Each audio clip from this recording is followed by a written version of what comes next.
Welcome into the Beat Sessions, your place for all things music. I'm your host, Mitchell Weary. Let's kick things off for the week of August 16th with a brand new record from Post Malone entitled F-1 Trillion Long Bed.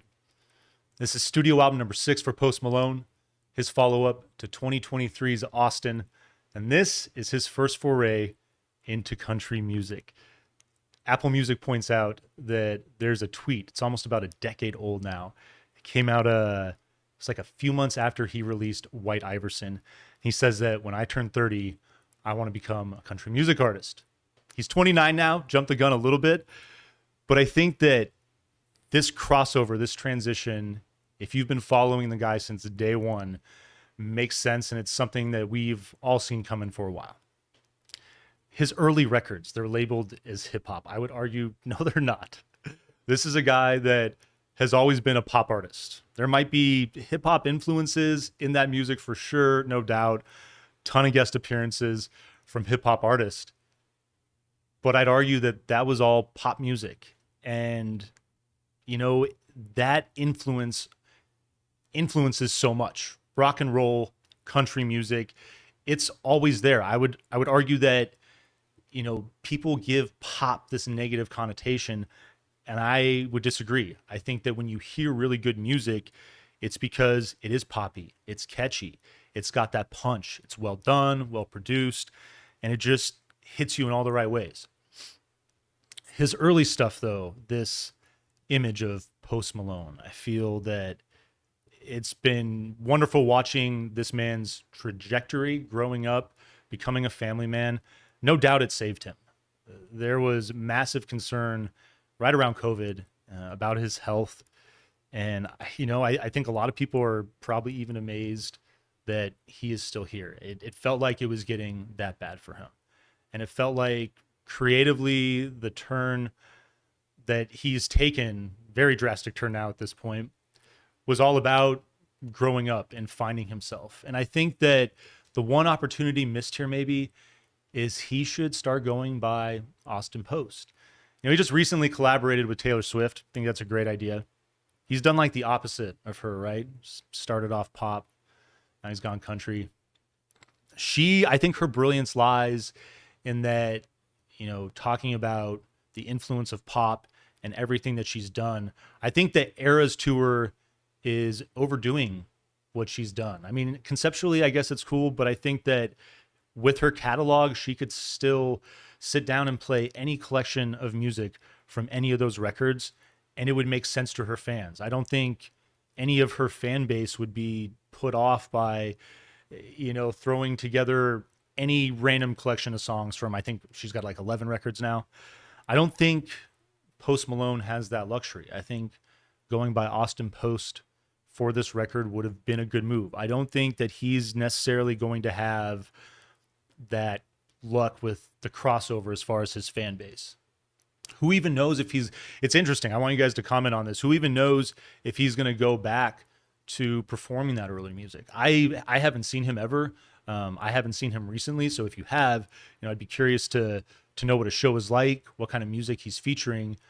But this guy, I don't see him turning back. And I kind of felt that with, you know, 12 Karat Toothache was interesting, but really that Nirvana performance that he did, phenomenal. You know, featured Brian Lee, Travis Barker, Nick Mack. That was a cool performance. And I feel like when I watched that show, I saw a side of Post Malone that was being satiated in a way that wasn't with his other artistry.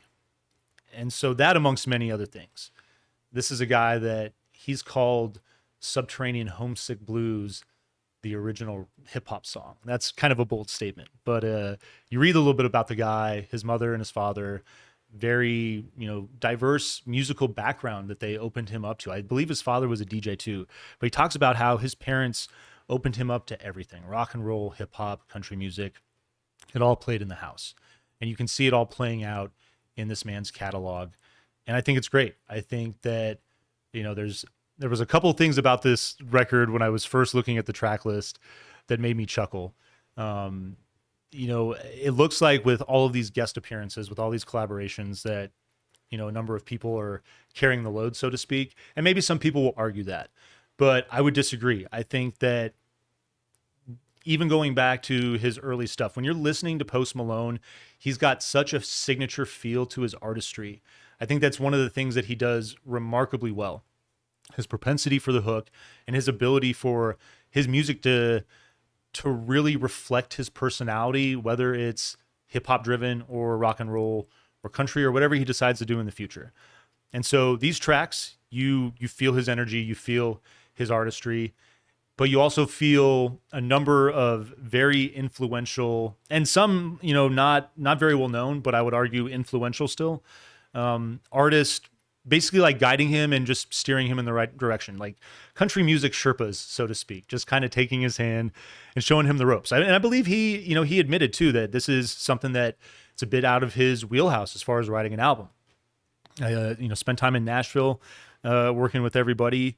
And I believe he had like a bus cruising around the city, touring and promoting the album, which is pretty cool. But it's humble. Like I like that element of it. And just not fully knowing what you're getting yourself into and knowing when you need help, bringing in that outside, whether it's production help or help from the artists themselves. It's just great to see all of these stars be a part of what I think is a really cool crossover. 18 songs, plus if you stream it, it's got an extra 9 tracks that just feature him. So I dig that element to the streaming package. It seems, in most cases, I personally would argue, yes, content dump. Looking at the layout of the wax, though, the 18 tracks you get 5 tracks on the A and C side, 4 on the B and D. I'm good with that. I'm actually okay with that. It's a little expensive at $50, but I think it's a well put together package, a nice runtime. And with the extra 9 songs, if you stream it, if he's going to play these songs live, I think, he's going to be able to play a good show for a couple hours, dabble and, pick and choose songs with the amount of music that he's working here and really put on a solid performance. Again, I think he should start touring as Austin Post. But with that argument of not being able to play that earlier stuff, touring with this, I personally would say that is and why he did put out this many songs with this package. I think it's a great move in this particular circumstance. And it kicks off with Wrong Ones featuring Tim McGraw, one of my favorite country music artists. I love Tim. I remember, it's a random little side note, but Tim McGraw, when I was growing up, my dad, I was playing soccer and we'd drive to Phoenix a bunch.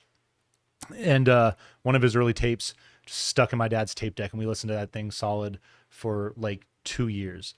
It's pretty good memory of mine. But I love that he's kicking this thing off, just a legend, going to work with Post Malone on this thing, outlaw style feel on this thing. The guitar elements that build it great. I love the riff, the hook when it hits is the song builds and then the rest of the instrumentation follows, and it's just got that edgy outlaw country feel that I personally love so much. And I like that you can feel that in rock and roll.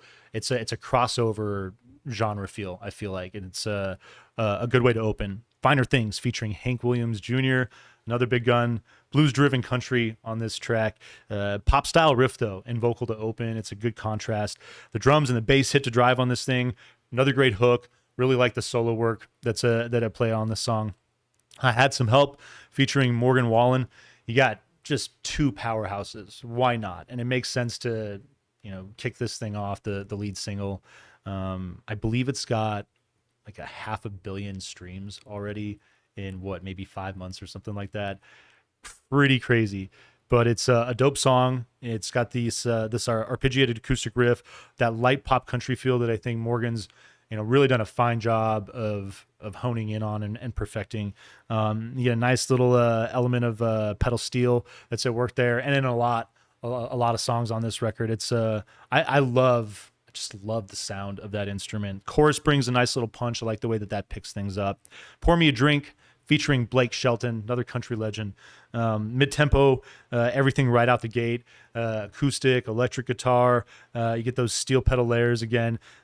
Pretty classic hook on this thing. The fiddle element is really well done also, I'd argue. Have the Heart featuring Ms. Dolly Parton, channel favorite. I love Dolly Parton. She certainly belongs on this star-studded cast of collaborators. And I like that on this song and on so many of these tracks, Post Malone does a great job of just giving her her space and letting her do her thing and shine. She hits this thing right out the gate. And she shines. It's a groovy duet. It's minimal in the verse, picks up in the chorus. And I really dig the bridge on this song as well. But yeah, that moment where, she's solo on her own, certainly a highlight of this record. What Don't Belong to Me is your sixth song. This is the first time that we see Post on his own, and this is actually going to kick off the B side of the record. But balladry here. It's the first time that we get a little bit of balladry on the record, so it's an interesting way to kick off the B side. Arpeggiated acoustic riff. You get those pedal steel layers, soft bass and drums that work in the chorus. It fills out to jam, and it's cool. I think it takes maybe a little too long for it to happen, but it's great to see Post just holding his own on a track. And again, I think that's what makes streaming those other 9 songs really worthwhile after this. Goes Without Saying, featuring Mr. Brad Paisley, is got this drum roll that ushers in a groovy track. It goes minimal in the verse, fills out in the chorus, and it features a pretty cool riff. I'm definitely a big fan of that track. Your 8th song, Guy for That, featuring Luke Combs. Driving percussion, light guitar, ushers in, a fiddle-dominated intro that I really dig. Song maintains solid groove. It's kind of a hot track at 2.5 minutes, but it's established pretty much right out the gate and just carries with that. No nonsense. Pretty solid. Nosedive is your 9th song, featuring Lainey Wilson. Really like the hook on this track, and again, gives her her space. I think she has one of the best voices in country music. I think she's just absolutely phenomenal. Such a big fan of her. Acoustic and electric open on this thing. The vocal is going to replace the electric guitar for a moment, but then those textures build in, and just great harmonies that they're playing with on here as well. That's something that, I didn't mention it before. Post Malone, not the greatest singer in the world, but he's also not a bad singer at all. Like, I think he's done a very nice job of performing on this record, and I think that's one of the cool things about this performance, about this genre crossover, is that he gets a chance to show off his pipes a little bit. They're damn decent, I'd argue. Let's get back to the track list. Losers, featuring Jelly Roll. Collaboration definitely makes sense. I love the flow. I'm not going to say that these guys are like rhyming on this song, but there's just definitely good wordplay, good verbiage, good movement in their lyricism. It's a fun song. And the gentle guitars and the drums to open. It stays light throughout, but solid hook. Verses are great. Really dig that collaboration. Devil I've Been, featuring Ernest, is a bit of that island kind of like Jimmy Buffett-y feel, I'd say. And then it kind of recalls Toby Keith a little bit as far as the hook and the lyricism. And I ain't as good as I once was. When you listen to it, you'll get what I'm talking about, but there's definitely this sentiment of like I might not be what I was at 25 at the top of my game, but like I still got something for a night. It's a funny track, and it's what I dig about this as well, and what a lot of people are probably going to appreciate too, with the country with the country crossover is this record. There are moments where it's explicit, but for the most part, I think there's maybe only like 4 or 5 tracks that were labeled explicit. So there's definitely that element of it being much more listener friendly in that regard than stuff that he's done in the past. And, just getting a little cheeky with stuff like that. I think it works perfectly within the genre that he's dealing with right here on this record. Let me see here. 12th song, Never Love You Again. Big track list here. That is, that is featuring, I'm going to pull this up here real quick. Forgive me. Sierra Farrell. Not someone that I'm really familiar with. I had to look her up there. I should have noted her name a little better there. But she sounds great on this song. I I think that this is probably one of the best vocal performances on the record. It's Never Love You, excuse me. It's got this classic country balladry feel. Excuse me there, I lost my lost my spot there. But it's an excellent duet. The pedal steel really shines a lot on this song, and the fiddle is excellent as well in this particular moment. And this is a cool little stretch because it's going to lead into Missing You Like That featuring, or Missing You Like This, excuse me, featuring Luke Combs. And you're going to keep that mellow ballad feel in this song. Pretty combination of fiddle and electric guitar to open, the vocal hits with the drums, and really dig the hook on this particular track as well. It's another one that's nicely done. Chorus is great. And then we're going to pick up with California Sober. Chris Stapleton, big collaboration there, but dope guitar to open. And I like the way that this thing, again, just picks up the tempo and cruises along. Another big vocal hook that, showing off those pipes that I think are really underrated, and I think a lot of people are going to start talking about as they listen to this record. Post Malone actually being a decent singer.